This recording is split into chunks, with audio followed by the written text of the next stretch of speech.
America में 43 से 45 के बीच यूनिवर्सिटी ऑफ पेंसिल्वेनिया में एक इंजीनियरों की टीम के द्वारा पहला इलेक्ट्रॉनिक कंप्यूटर का आविष्कार हुआ, जिसका नाम दिया गया ENIAC।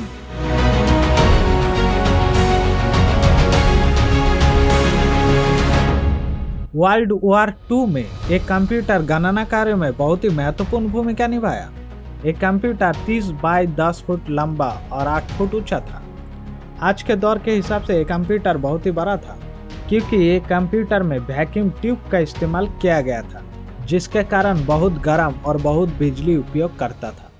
23 दिसंबर 1947 बेल लेबोरेटरी में 3 साइंटिस्ट मिलकर एक चमत्कारी चीज का आविष्कार किया, जिसके बुनियाद आज समस्त इलेक्ट्रॉनिक डिवाइस का संभव हुआ है।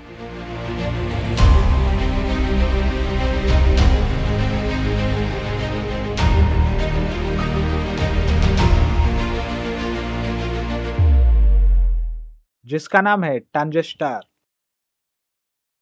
ट्रांजिस्टर का आविष्कार किया था जॉन ब्राडेन, वाल्टर बेटेन और विलियम शॉकले। शुरुआत में ट्रांजिस्टर का आविष्कार एक ही काम के लिए हुआ था, वो था इलेक्ट्रॉनिक उपकरणों को चलाने के लिए बिजली का कम से कम उपयोग। ट्रांजिस्टर से पहले इलेक्ट्रॉनिक उपकरणों को बनाने के लिए वैक्यूम ट्यूब का इस्तेमाल किया जाता था। ये ट्यूब बहुत ही बड़ा और गर्म होता था, जिसके कारण बिजली का बर्बादी बहुत ज्यादा था। इसी समस्या को दूर करने के लिए ट्रांजिस्टर का आविष्कार हुआ। ट्रांजिस्टर का आविष्कार होने से बिजली का खपत कम से कम होने लगा और डिवाइस को पोर्टेबल बनाना संभव हुआ।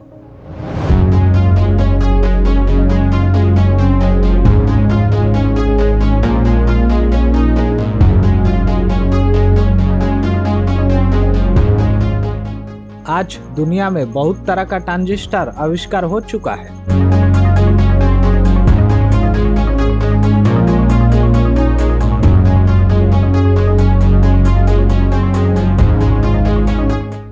और आप जो डिवाइस से मुझे देख रहे हैं, वो डिवाइस बहुत सारा ट्रांजिस्टर का मेल से बनाया गया है। लेकिन हमारा सवाल था, आज का मॉडर्न कंप्यूटर किसने बनाया है? असल में आज का मॉडर्न कंप्यूटर किसी एक इंजीनियर या एक कंपनी ने नहीं बनाया। जैसे जैसे इंसान की जरूरतें बढ़ते गए, उसे पूरा करने के लिए हर कंपनी हर साल नया नया चीजें ऐड और रिमूव करते गए।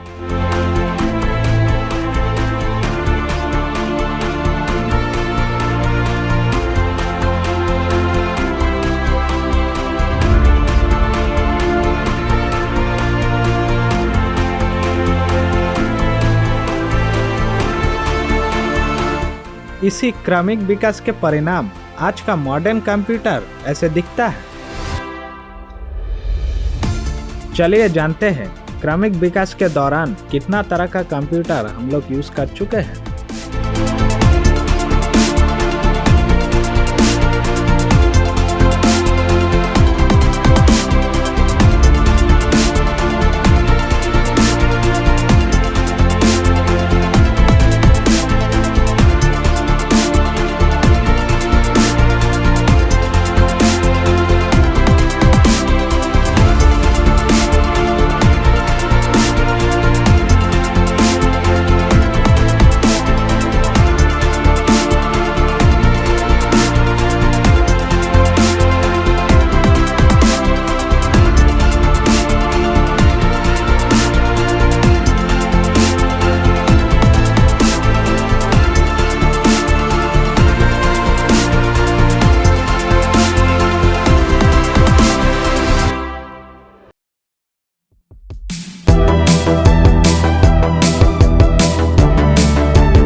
Looking at a small portable computer called the IBM 5100.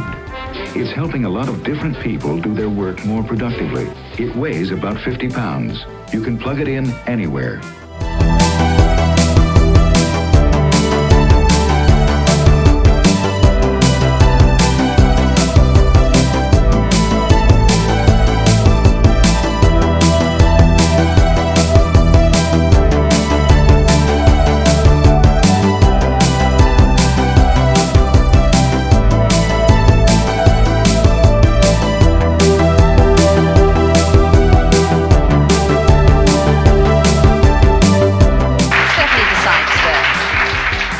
Now, do you ever feel that you're just not keeping up with the 20th century, that your life is being controlled by big brother computers?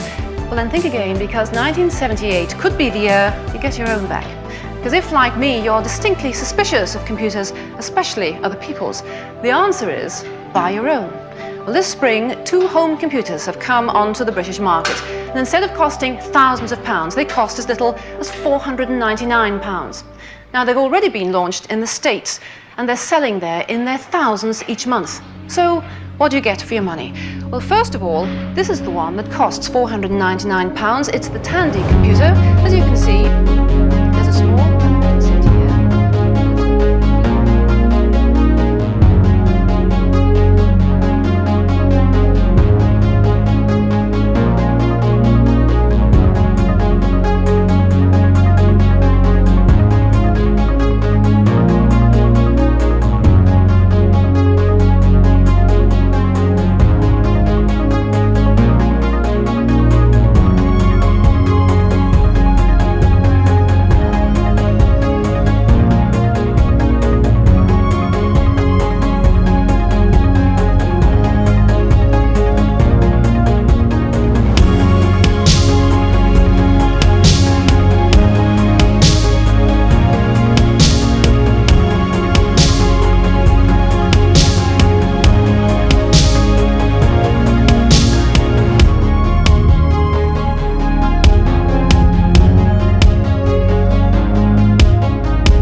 IBM put a lot of what it knows about computers into the new IBM personal computer.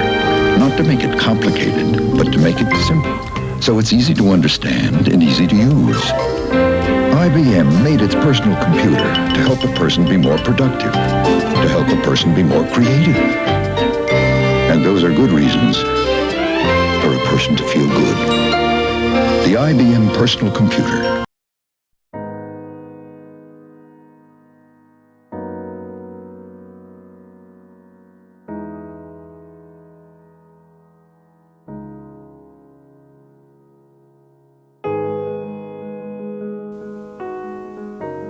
This is a new computer designed for office professionals. It consists of a processor, a large display screen, a keyboard, and a pointing device called the mouse.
हम लोगों को लगता है कि हम लोग computer के इतिहास के बारे में बहुत कुछ जान लिए हैं, लेकिन अभी भी बहुत कुछ जानना बाकी है।